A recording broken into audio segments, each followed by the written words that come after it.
Baik, assalamualaikum warahmatullahi wabarakatuh. Pada kesempatan kali ini kita akan mencoba hasil dari percobaan kita sebelumnya pada Y2 framework, yakni tentang security. Nah, kali ini kita akan coba untuk mengimplementasikan role based access control atau bisa disebut sebagai RBAC. Ya, jadi nanti fitur create item ini itu hanya admin yang bisa mengaksesnya. Nah, selain admin itu tidak diperbolehkan untuk mengakses ini. Oke, langsung saja. Nah, di sini kita bisa new tab, ketikkan saja RBAC Y framework.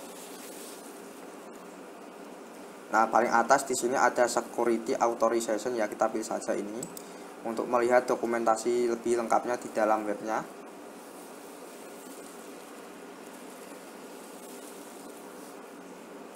Nah, di sini kita bisa scroll ke bawah, cari yang role based access control. Nah, ini kita ke using DB manager. Nah, di sini ada komponen. Ini untuk komponennya kita copy saja, kita copy. Kemudian kita bisa ke dalam konsol, di dalam folder MyMart konsol, kemudian main local.php.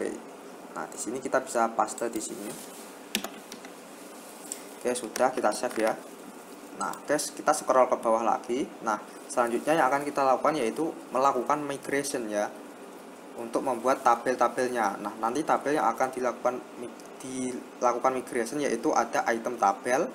Nah, ini untuk nama defaultnya nanti out item, kemudian ada item child, ini untuk defaultnya, kemudian ada assignment tabel dan juga rule tabel. Oke, langsung saja. Kita scroll ke bawah dulu. Di sini ada perintahnya untuk melakukan migration. Ya, ini kita copy. Kita bisa ke terminal, new terminal.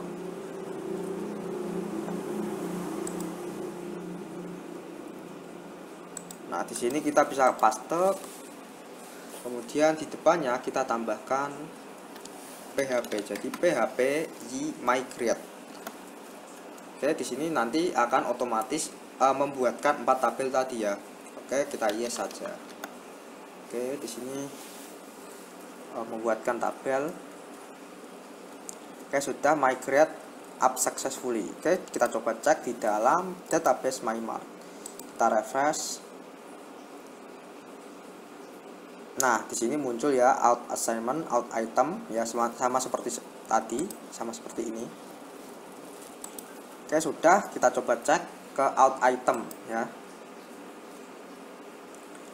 Nah, di sini masih kosong. Kita isikan terlebih dahulu. Nah, sebenarnya ada caranya untuk mengisikan ya, dengan cara melakukan migration. Nah, apabila kita scroll ke bawah, nah di sini ada ini. Jadi kita lakukan ini terlebih dahulu. Jadi create ini, perintah ini, kemudian nanti akan otomatis membuatkan file di dalam migrationnya. Nah, kemudian kita tambahkan ini ya. Nah, otomatis nanti akan menginsertkan data di dalam ini ya, tapi kita tidak lakukan itu, kita lakukan secara manual saja. Nah, di sini kita bisa insert manual. Nah, misalnya di sini create ya, create post ya. Jadi nanti namanya ya, di sini namanya create post. Oke. Nah, ini untuk apa? Kita lihat saja nanti di sini. Misalnya type-nya di sini 1. Nah, di sini untuk deskripsinya ini terserah. Di sini saya tambahkan create post saja agar cepat. Di sini kemudian kita pilih go ya. Sudah. Ini untuk tabel out item.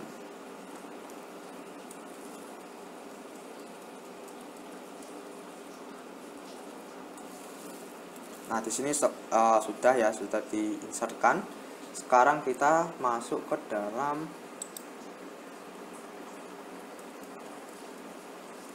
out assignment.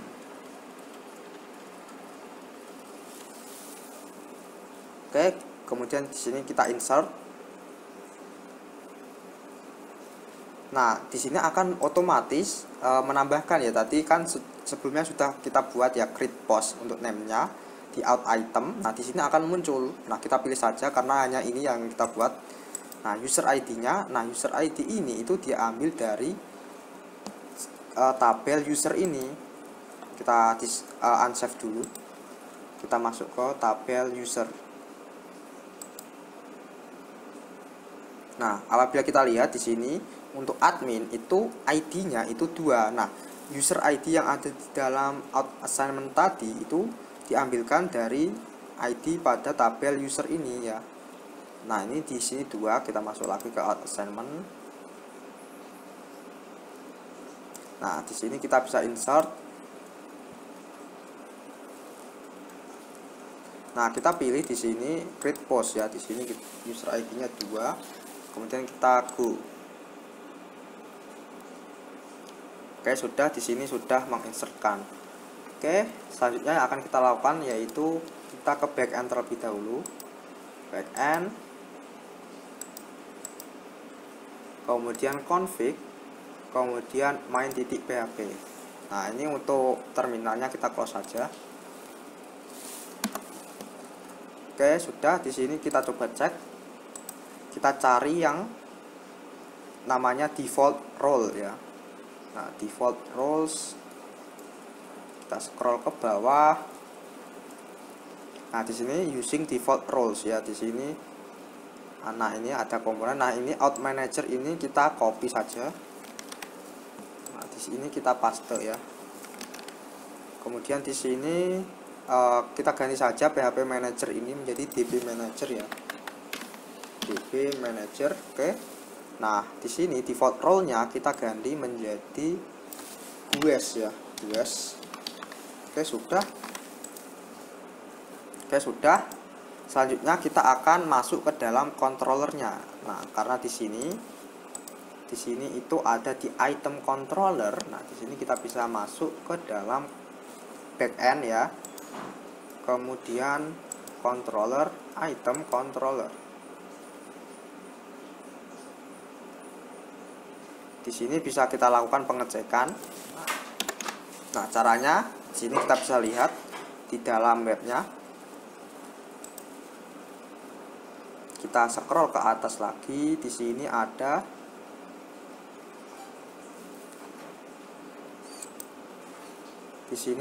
akses check ya. Di sini untuk melakukan pengecekan. Oke, di sini kita copy ini saja. Copy. Nah, di sini kita paling atas kita bisa lakukan pengecekan. Oke, kita paste. Oke, di sini jangan lupa untuk komanya, tutup kurungnya di sini. Oke, kita cut saja. Jadi di sini apabila user ID-nya sama ya tadi. User ID-nya sama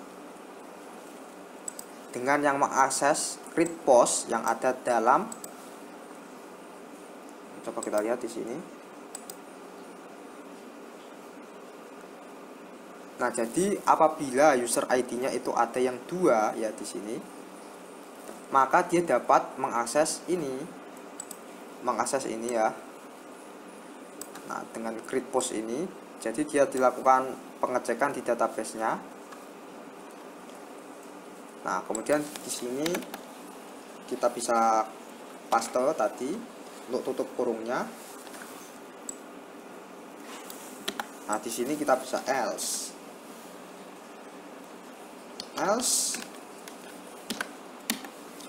Nah, apabila dia user ID-nya tidak 2 ya, maka kita berikan pesan bahwa dia itu tidak boleh untuk mengakses fitur create item tadi ya. Berarti di sini kita bisa slash, kemudian $2.2 $add, kemudian get session, kemudian di sini kita bisa set flash, kemudian misalnya di sini error ya, kita berikan notifikasi hanya admin yang dapat mengakses ya.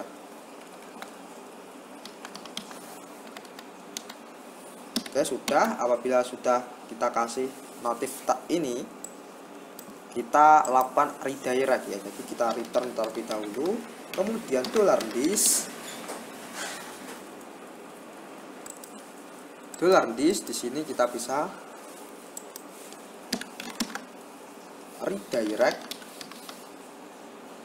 Nah, kita arahkan kemana? Kita arahkan kembali dia ke site index. Oke, sudah. Nah, di sini sudah ya. Oke, tidak ada error. Kita coba cek. Nah, di sini saya masuk sebagai admin ya. Jadi kita refresh dulu. Nah, di sini saya create item. Nah, di sini berfungsi seperti biasa ya. Kita logout dulu. Kita masuk sebagai user biasa. Nah, apabila belum membuat akunnya, bisa sign up terlebih dahulu di front end. Nah, di sini kita masuk sebagai user biasa, namanya yang sudah saya buat yaitu Budi untuk username-nya. Kemudian passwordnya itu di situ 234. Oke, saya login di sini sebagai user biasa yaitu Budi. Nah, oke, sudah masuk di Budi ya. Di sini kita akses item ya.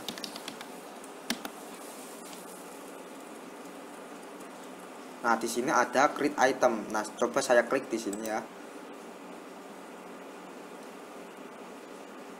Nah, di sini ada notif bahwa hanya admin yang dapat mengaksesnya. Nah, dari sini kita sudah menerapkan fitur role based access control atau RBAC. Jadi hanya admin yang dapat mengakses fitur tertentu ya. Jadi dapat digunakan untuk pengelolaan hak akses secara lebih komprehensif ya. Ini oke, dari sini kita sudah selesai. Nah, sampai sini untuk video ini. Sekian dari saya. Wassalamualaikum warahmatullahi wabarakatuh.